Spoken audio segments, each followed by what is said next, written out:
Bienvenidos a otra edición de Ser Humano. Seguimos conociendo historias de discapacidad y de superación, especialmente para debatir acerca de la inclusión y generar dentro de nuestras casas y nuestros corazones empatía que nos permita integrar a todas las personas de la comunidad y generar esta sinergia que es necesaria para una buena convivencia, pero también para una evolución como humanidad. Hoy quiero conocer y quiero presentarles, para que ustedes también la conozcan, la historia de Mariana Espíndola.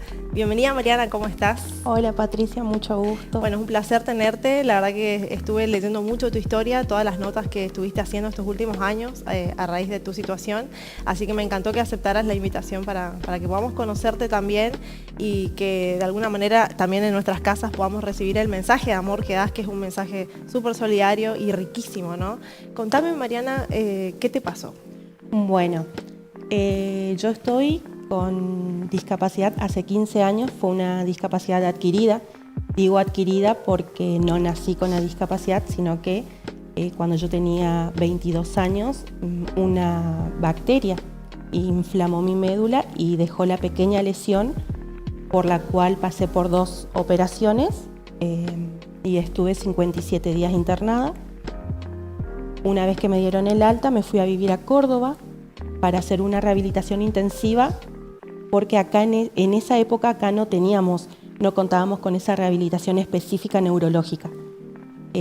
Era mamá de un niño de 2 años en esa época, hoy por hoy tiene 17 años, así que digamos que fue ese bichito, porque siempre digo que es el bichito que no avisó, no mandó ningún WhatsApp, que llegó de una hora para la otra, porque fue así. No tuve ninguna alerta, sino que me acosté a dormir una siesta, porque si bien me dolía la espalda, fui al sanatorio 2 veces con dolor de espalda, pero nunca me hicieron una resonancia, sino que me aplicaban analgésicos. Y bueno, me acosté a dormir una siesta y cuando me desperté a la hora ya caí de la cama porque no sentía ni movía las piernas. Dejé de sentir y de mover desde el estómago para abajo, así que fue así de golpe, de una hora para la otra, que no, viste cuando vos decís por qué, qué está pasando, que no sabés. Entonces llegué al sanatorio así ya. ¿En ese momento a quién pediste ayuda? A mi papá. Le llamé a mi papá porque mi mamá estaba viajando. Le llamo a mi papá y le digo, vení por favor porque no siento las piernas. Y bueno, mi papá llegó y no entendía tampoco qué estaba pasando, porque hacía 3 horas que estuvimos juntos, yo estaba re bien y bueno, y ahí me acuerdo que me alzó UPA, me sacó de mi casa a UPA, entramos al sanatorio con él y bueno, y ahí fue un empezar a deambular porque los médicos no entendían qué estaba pasando y eso fue un 23 de noviembre. Para el 25 de noviembre me habían hecho tantos estudios que no puedo ni terminar de contar porque como no se encontraba nada, era otro estudio, otro estudio, otro estudio. Tampoco mi cuerpo levantaba fiebre como para decir acá hay una infección. Hasta que se encontró una hernia de disco a nivel lumbar. Entonces me iban a operar de esa para descomprimir la hernia de disco. Y me acuerdo que mi papá le decía a mi médico, una hernia de disco va a causar dolor, pero no le va a sacar la sensibilidad y tampoco le va a quitar el movimiento. Y bueno, cuestión que, gracias a Dios, 2 horas antes de entrar al quirófano, saltó la fiebre, se paró todo y ahí, bueno, empezaron de nuevo con resonancias más para arriba y ahí encontraron a nivel dorsal, dorsal es la mitad de la panza, encontraron, para ellos era un tumor, así que vino, me acuerdo que el médico vino y me dijo, el neurocirujano, me dice, tenés un tumor y te vamos a operar. Yo tenía 22 años Claro, y yo decía, ¿qué? ¿De dónde? ¿Qué pasó? Bueno, y ahí cuando abrieron se encontraron con ese absceso, era un nidito del bichito, que es importante contar que esta bacteria todos tenemos en la piel, que se llama Staphylococcus aureus. Y bueno, y ahí estuve, me dijo mi papá después, me contó que estuve más de 5 horas en quirófano y bueno, cuando salí ya era otra pelea de intentar entender el por qué o el para qué de lo que estaba sucediendo. Así que me acuerdo también que yo en ningún momento me preguntaba tanto el por qué a mí, o viste que muchos se preguntan por qué a mí, por qué a mí. No, yo en ningún momento le decía al médico o a mi familia por qué a mí. Sino era gracioso porque mi papá me decía, dale que vos sos mi tigresa, de esta salimos juntos. Para ese entonces ya mi mamá volvió, en el medio del camino se le avisó a mi mamá, ya volvió. Mi nene chiquito, era como que todo me empujaba a ir para adelante.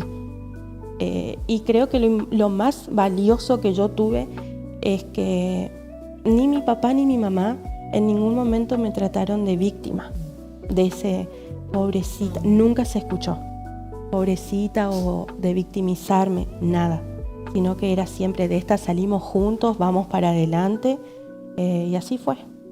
¿Cómo era la vida de Mariana antes de todo esto? Esos primeros 22 años. Esos primeros 22 años, Mariana siempre era muy activa y sigo siendo activa. Me levantaba bailando, cantando, siempre alegre, con ganas siempre de hacer algo nuevo. En ese momento yo estaba estudiando, estaba en 2º año de la facultad. Bueno, era mamá. Me acuerdo que siempre a la noche también trabajaba en la boletería de la empresa de mi familia, así que no me daba tiempo. Era ir a la facultad, salir a la facultad, estar con el nene, ir a trabajar, los domingos estar en familia. Siempre fui muy familiera, soy muy familiera, tengo muchos primos que siempre están. Yo siempre, es muy gracioso porque siempre hay alguna anécdota con la silla, porque para ellos es invisible. Así que es todo muy, muy familiar, muy amiguera. Tengo muchos amigos que también no ven la silla. Hacemos muchas bromas con respecto a mi discapacidad. Uh-huh. A veces me preguntan, ¿y cómo estás hoy? No, todo sobre ruedas, acá seguimos rodando la vida. No veo ni vivo a la discapacidad como una tragedia. Bien. A partir de los 22 años, cuando tu vida cambia, ¿qué es lo primero que empezás a reorganizar, ¿no? Además de tu familia y esta contención. Creo que en ese momento, bueno, viste que yo te dije que me fui un año a Córdoba. Cuando vos, a mí me tocó de estar en el centro de rehabilitación y ver realmente personas con discapacidad que tenían días contados. Entonces en ese momento yo me replanteaba y miraba a mi alrededor y veía a mi mamá, veía a mi papá, veía a mi hijo, y yo veía que a mí lo único que me tocaba era no caminar. Y cuando vos ves esa crudeza y vivís el día a día, vos decís, la pucha, ¿de qué me tengo que quejar yo viendo esas cosas? Así que tampoco te digo que fue re fácil y de un día para el otro aceptar acá a mi compañera, la silla de ruedas. Pero ¿en ese momento vos sabías que no ibas a volver a caminar o había, viste, por ahí como la posibilidad de hacer un buen tratamiento y te esperanzaban de que por ahí ibas a volver a No. a sentir las piernas. En ningún momento, en estos casos de lesión medular, en ningún momento te dan esa esperanza ni se toca. Si bien está en uno siempre preguntar, ¿voy a volver a caminar? Siempre esa pregunta te tocan ese tema con mucha cautela. Nunca te dan esa esperanza de sí, vos vas a volver a caminar. Yo me acuerdo que muchas veces le pregunté a mi neurocirujano y él me decía, yo no te puedo dar una fecha exacta. Y ahí ya me cambiaba de tema y bueno, y ahí cerrábamos. Entonces es como que allá, en esa nueva etapa, fue primero el aceptar a mi compañera, a mi Mini Cooper yo le llamo, aceptarle a ella, y ahí fue fundamental una persona que hoy por hoy es mi amigo incondicional, que en esa época él era mi enfermero en Córdoba, se llama Jorge. Y me acuerdo que hacía frío en Córdoba, era una noche de invierno, nada que ver con nuestro invierno. Y me dice, ponete la campera que vamos a salir. Y le digo, ¿a dónde, Jorge? Me dice, vos ponete la campera. Me abrigué, salimos y me dejó en la mitad de la rampa del edificio donde yo vivía. Y yo le miraba y le decía, Jorge, y yo gritaba, sácame de acá, porque todavía no tenía el control de tronco, todavía era, yo decía que era como que estaba sentada en una nube, porque era como que me bamboleaba.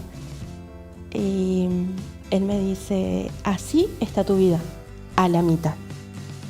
O entras y vivís encerrada el resto de tu vida, o bajás esa rampa y vivís no solo por vos, sino por Lautaro.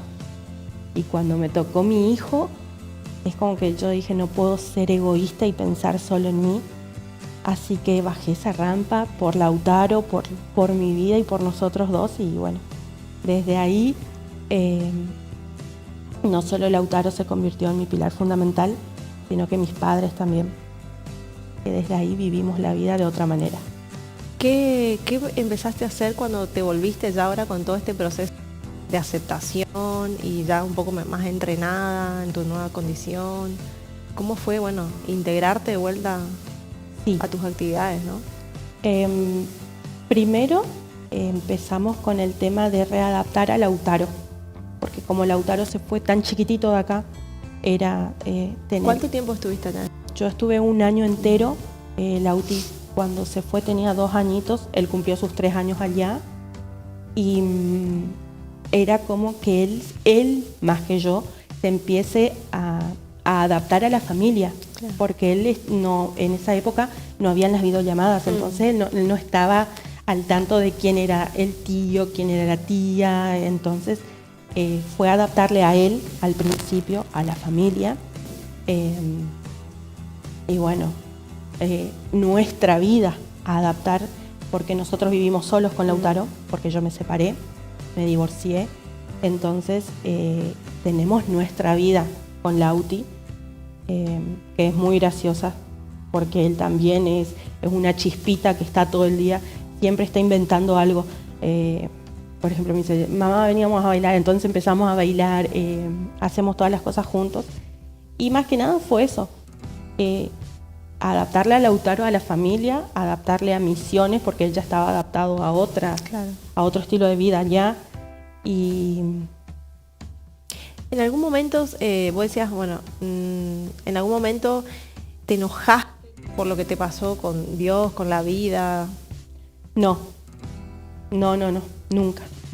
En esos momentos de estar triste o de sentir por ahí como incertidumbre, no saber cómo va a pasar, cómo van a ser los siguientes días, ¿qué pasaba por tu mente? A veces tenía muchos bajones en los que sí lloraba un montón, pero siempre estaba esa cosita dentro mío de que esto llegó para algo, para alguna enseñanza llegó. Nunca le vi como un castigo o algo por el estilo, sino que yo le veía como para salir de algo, para alguna enseñanza. Y sí. Fue así. ¿Y crees que aprendiste? Un montón. Mira que me sigue enseñando la discapacidad. Yo digo que no toda persona que tiene discapacidad o algún familiar con discapacidad puede decir yo sé todo de la discapacidad, porque no es así. La discapacidad te enseña día a día, hora tras hora, te va enseñando algo nuevo. Contame qué hiciste después con toda esa fuerza, con toda esa resiliencia, ¿en qué lo convertiste? Volví a estudiar porque había dejado trunco mi estudio, entonces volví de cero de nuevo a la facultad. Estaba estudiando abogacía, hoy por hoy ya estoy recibida. La semana próxima juro, así que estoy chocha. También empecé con el tema, a involucrarme con el tema de visibilizar algunos temas que no se tocaban mucho, como es el tema de la inclusión. Primero creé una página en el Face que se llama Hablemos de Discapacidad, Posadas Misiones, en donde empezamos con un grupo de padres que tienen hijos con discapacidad a denunciar las rampas tapadas, las veredas en mal estado, a publicar los derechos de las personas, porque hay mucho desconocimiento con respecto a los derechos de las personas con discapacidad. También son vulnerados muchos de ellos. Entonces empecé así a poquito. Y vos decís, la pucha, vale la pena, porque vas viendo lo que vas logrando y es tan lindo poder luchar por esas personas que no tienen voz o que ya están cansadas de luchar. Entonces ahí estoy, no solo para lograr la plena inclusión de las personas con discapacidad en la sociedad, sino también visibilizar lo que se necesita en lo concreto. Porque por ahí a veces te doy un ejemplo, a veces uno habla de accesibilidad y te dicen, bueno, vamos a construir una rampa. No, cuando hablamos de accesibilidad estamos hablando de un mundo de accesibilidad, que la accesibilidad no es solo una rampa, sino que va mucho más allá. Es más allá de la cuestión de la arquitectura, digamos, ¿no? De lo arquitectónico, totalmente. Ahora, hablando de accesibilidad, sé que sos embajadora de la Access App, ¿así es? Sí, Access App se llama.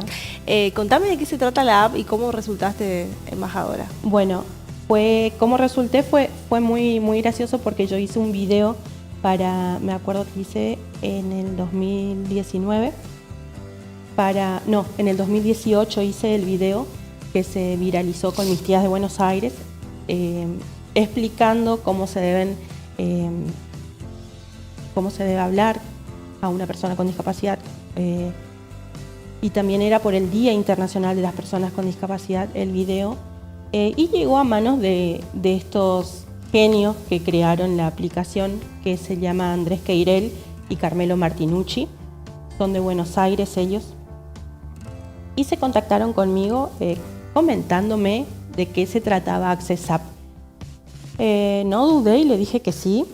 Entonces yo soy la primera embajadora de la aplicación y hoy por hoy también soy coordinadora de los distintos embajadores de Access App. Y Access App es la primera y única aplicación móvil destinada al turismo accesible de nuestro país. Cuenta con toda la información que una persona con discapacidad necesita al momento de armar su viaje, como por ejemplo la información de hoteles con accesibilidad, restaurantes, el tema de los parques nacionales, con qué accesibilidad cuenta. Nuestras cataratas siempre son ejemplo de accesibilidad, no solo a nivel país, sino que trascienden las fronteras, a través también de la información de accesibilidad hoy por hoy de los cajeros automáticos, que viste que están cambiando, de las actividades culturales, recreativas que se pueden realizar en los lugares que están cargados en la aplicación. ¿Por qué crees que no veíamos eso como sociedad? Porque ahora me decís lo de los cajeros y pienso, lo angostos que son, lo chiquitito que apenas entra una persona. ¿Por qué crees que nosotros no vimos eso antes? Porque no se viralizaba o porque no se visibilizaba, tampoco se concientizaba. La falta de empatía, esa palabrita que uno dice es, mucho se habla de empatía, pero ¿qué es la empatía? Es ponerme en el lugar del otro. Y no solo el tema de Anchito, sino que hoy por hoy tienen los comandos a voz para las personas ciegas, que es muy importante. Se están logrando muchas cosas. Pensaba en esto de la arquitectura de la ciudad y de qué manera esto, que no sea accesible por ahí, condiciona a las personas con discapacidad a no querer salir de su casa. ¿Crees que eso puede ser así? Sí, es totalmente cierto lo que estás diciendo. No solo la parte de la arquitectura, sino también la parte actitudinal. Es muy importante que se practique la empatía, porque muchas personas hoy por hoy sí no quieren salir, no salen, porque o vivieron alguna mala experiencia, no solo en la parte arquitectónica de la ciudad, sino también con la parte actitudinal de las personas. Y es por eso que se deciden quedarse para no volver a vivir esto. Claro, en su lugar seguro, que sería la casa, y claro, con la gente que está ahí alrededor, ¿no? Salvando, por supuesto, la exagerada distancia que hay. Me tocó estar embarazada 3 veces y viste, cuando uno ya está a una semana de parir y tener que ir a hacer una cola, tener que acceder ahora mismo con un cochecito a un lugar y de golpe ver que la gente se molesta porque le entras al supermercado con el cochecito y vos decís, bueno, pero y te miran de verdad, me imagino, más en una situación por ahí más complicada, más compleja, y que de golpe la gente no tenga esta como que le estás molestando, ¿no? Sí. ¿Te pasó de sentir que estás molestando en un lugar? Me pasó muchas veces, no vamos a dar nombre, pero en el supermercado, y no con adolescentes, sino todo lo contrario, con personas mayores, que me dijeron en la cara, ¿vos te crees que porque estás en una silla me vas a sacar mi lugar? No quiero sacar el lugar de nadie, esta es mi vida, esto es lo que me tocó. Entonces es gracioso porque vos mirás para atrás y la gente se queda como que pasmada, así, ¿cómo va a decir algo así?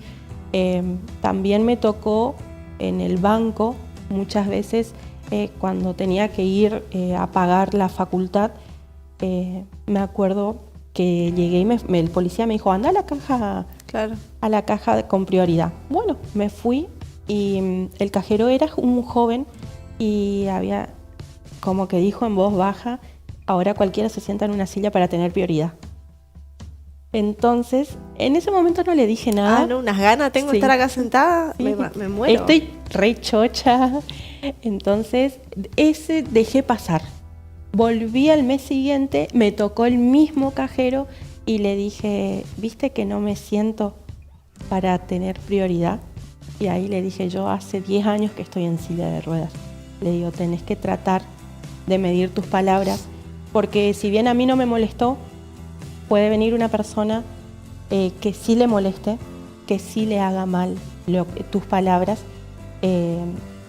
y no va a tener la misma reacción que tengo yo. Yo dejé pasar un mes para venir y decirte lo que tenés que hacer. Y me quedó mirando y me dice, discúlpame, tenía un mal día. Pero no porque tenés un mal día, tenés que decir cosas que no, fuera de contexto. Totalmente, aparte que qué culpa tengo yo de tu mal día, ¿no? Yo, justamente. Pero es importante esto porque también hablábamos con Soledad Varela en algún momento de cómo nos gusta salir a la calle con estos malos días y complicarle la vida a la gente, ¿no? En lugar de tratar de simplificar y de hacer como todo un poco más llevadero, sí. Y en especial cuando uno ve que hay alguien que tiene una dificultad extra y decir, bueno, por lo menos colaboro en eso, ¿no? Es muy difícil por ahí entrar en esto de la solidaridad y la empatía. ¿Cómo hace Mariana cuando tiene un mal día entonces? ¿Cómo es un mal día de Mariana? Un mal día de Mariana. Y a veces, viste, que te agarra ese mal genio y tenés que estar o con personas rodeadas, con gente. Y trato de poner la mejor sonrisa, pero por dentro, viste, que estás destruida o tenés ganas de gritar, de romper algo. Pero trato de contener todo. Bueno, llego a casa y sí exploto. Pero trato sí de explotar en mi casa, claro, adentro y listo. De expresarte. De todas las maneras posibles, pero de la puerta de mi casa para adentro. Afuera siempre me vas a ver con la sonrisa y no vas a saber si estoy bien, si me está pasando algo bueno, algo malo, porque no, afuera en la sociedad no demuestro. Entonces, si yo me cruzo con vos y tenés un mal día, va a ser muy difícil para mí darme cuenta. No obstante, digo, la gente tiene que saber que tratar bien al otro, no necesariamente porque tiene un mal día, sino porque sí, porque es su derecho también ser bien tratado, ¿no? Totalmente. ¿En qué crees que te ayuda el haberte puesto al servicio de otras personas con discapacidad? Y en el tema de estar ayudando, de visibilizar cosas que... Más cosas, sino que mostrar constantemente esto de incluir, de integrar, de la empatía, de que si te llega o algún mensajito de ayuda o de ¿será que me podés decir cuál es la ley, qué derecho tengo? De informar. De informar. Es como que te llena el alma poder ayudar a otra persona que está en tus mismas condiciones, pero que tiene algún tipo de desconocimiento. Entonces es gratificante el poder ayudar. Sentís esa plenitud, ¿no? Sí. Y especialmente cuando empezás a ver los resultados. Totalmente. Estaría bueno, digo porque me quedé pensando en el empleado del banco, a todas las instituciones, a todas las empresas, que especialmente atención al público, atención al cliente, que se hagan capacitaciones, cursos, ¿no? Que por ahí desde estos lugares, estos espacios de responder, digamos, la demanda de la discapacidad, se puedan generar convenios, acuerdos y decir, bueno, vamos, capacitamos durante, digo, no una jornada, un mes, una semana. Bueno, con respecto a este tema, yo me reuní con la diputada Silvia Rojas porque en el mes de septiembre hice una capacitación sobre discapacidad y derechos y saltó el tema de que hay una ley que se hizo en provincia de Buenos Aires, por lo cual cada provincia tiene que hacer la suya, sobre capacitar a los 3 poderes con respecto a la discapacidad desde la perspectiva de derechos humanos. Entonces nos reunimos con la diputada, armamos el proyecto de ley, así que ya presentó y el año que viene va a ser tratado en comisión para toda la administración pública de los 3 poderes, que creo que es lo que falta, capacitar más que nada, también en el ámbito municipal. Totalmente. Con respecto a los inspectores de tránsito, les falta mucha capacitación. Con eso estamos hablando con Fer Rosa, ese temita para trabajar también el año que viene. Qué bueno, pues yo creo que hay mucha gente que no peca de mala, sé que hay mucha gente con buena intención, pero hay una frase también que dice que de buena intención también está hecho el camino al infierno y tiene que ver con esto de la ignorancia, de que muchas veces no sabemos, no tenemos herramientas y nos quedamos atrapados desde ese lugar, a veces cómodo también, y por ahí empezar a generar y poner información al servicio de aquel que tiene ganas de cambiar, ¿no? Y de ser más inclusivo, de integrar. Digo, yo me gusta la palabra integración, por decir, integramos porque diferentes somos todos. Totalmente. Desde esa diferencia todos tenemos un montón para aportar. Tu caso es uno de esos y la verdad que me encanta que podamos charlar de esto. ¿Qué le dirías a esa Mariana de antes de los 22 años? Que está bailando ahí feliz y a lo mejor no tan feliz. ¿Qué le dirías a Mariana si hoy la vieras, no? Que se prepare, que se vienen cosas nuevas, pero que todo se puede. ¿Qué le dirías a esta Mariana que se acaba de enterar que no va a poder caminar? ¿Qué le diría a Mariana que se acaba de enterar? Que siempre tenga una escoba o un escurridor cerca, porque cuando no tenés a alguien que te pueda ayudar a bajar algo, siempre vas a tener el amigo que es el escurridor o la escoba para que sea tu aliado. Qué importante esto, porque me hablas de un nivel de autonomía, de independencia, ¿no? Y con un sentido del humor que salva. Yo creo que el humor es eso, ¿no? Es una manera también de elaborar todo aquello que nos produce angustia, dolor, y de alguna manera sana, ¿sí?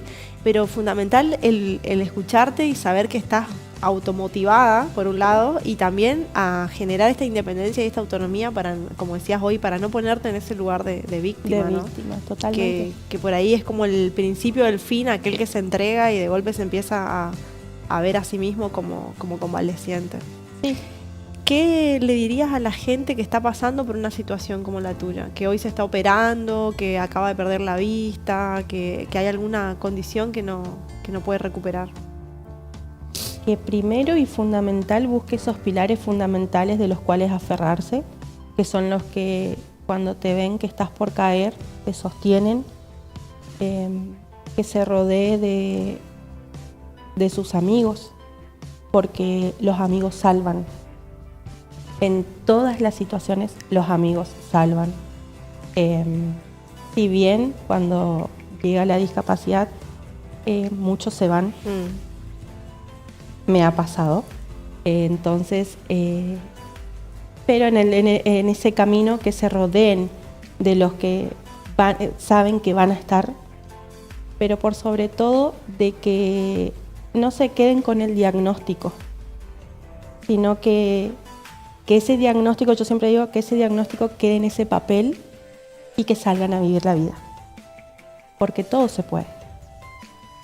Y como sociedad, a nosotros, los típicos, los normales, los típicos, ahora viste que es típico. Sí. Que no vean a la discapacidad como algo contagioso, porque la discapacidad no se contagia. Que construyan en sí mismos la empatía, y que si ven una silla de ruedas, si ven a una persona con un bastón, las personas ciegas, primero que no se tiren hacia esa persona, sino que pregunten si esa persona necesita ayuda. Porque hay muchas personas que no necesitan ayuda y se sienten como intimidadas al momento cuando llega esta persona. Entonces, la empatía y el preguntar si necesita ayuda. Totalmente, o sea, más allá del bastón de la silla, es una persona. Sí. Digamos, esa subjetividad también contiene un montón de emociones, de percepciones y muchas de estas entran en juego en las relaciones, o sea que es ver al sujeto más allá de su condición, ¿no? Totalmente, ver a la persona. Totalmente. En mi caso, Mariana, no la chica ya en silla de ruedas. ¿Qué te ha pasado que te nombren así? Sí, me pasó también que una nenita en el supermercado me viene y me dice, ¿qué te pasó? Y la mamá le dice, no, eso no se pregunta. Sí, se pregunta. Hoy en día está bueno que pregunten qué es si los niños quieren saber qué es la discapacidad, tocar una silla, preguntar qué pasó, preguntar qué es. Muchas veces me pasó que los niños dicen, mirá, va en un carrito. Pero sí, está re bien. Claro. Yo digo que los niños no necesitan nunca esa explicación de qué es la discapacidad, qué es la empatía, porque ellos viven de otra manera totalmente distinta, claro, después a las personas grandes. Y somos nosotros después los que le llenamos del prejuicio. Totalmente. Che, no le pregunte, fíjate. ¿Viste? Es como nosotros con nuestros miedos, sí. Y esos miedos que son los que muchas veces nos alejan de la diferencia, ¿no? Así es. Te agradezco un montón. ¿Dónde podemos encontrarte en tus redes, en tus páginas? Bueno, está la página Hablemos de Discapacidad, Posadas Misiones. Mi Facebook es Mariana Belén Espíndola. Mi Instagram es beluespíndola84. Bien, ahí podemos encontrarla entonces si quieren aportar desde el lugar de debate, apoyo, lo que sea, o que necesiten también por ahí información y cosas interesantes en las que estás involucrada y que te agradecemos un montón.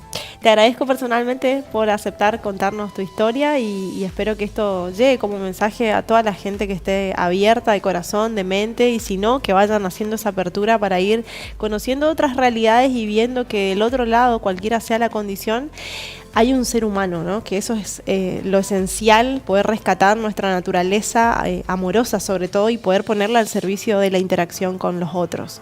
Les agradezco mucho por acompañarnos. Gracias, Mariana, por estar acá. Muchas gracias a Y vos bueno, por vamos a seguir en invitarme. contacto, así que lo que necesites para difundir y todo, tenemos espacio de radio también, así que bienvenida. Ah, para buenísimo, charlar. muchísimas gracias. Gracias a ustedes por acompañarnos y nos vemos, Dios mediante, el próximo martes a las 21:30 horas por este canal.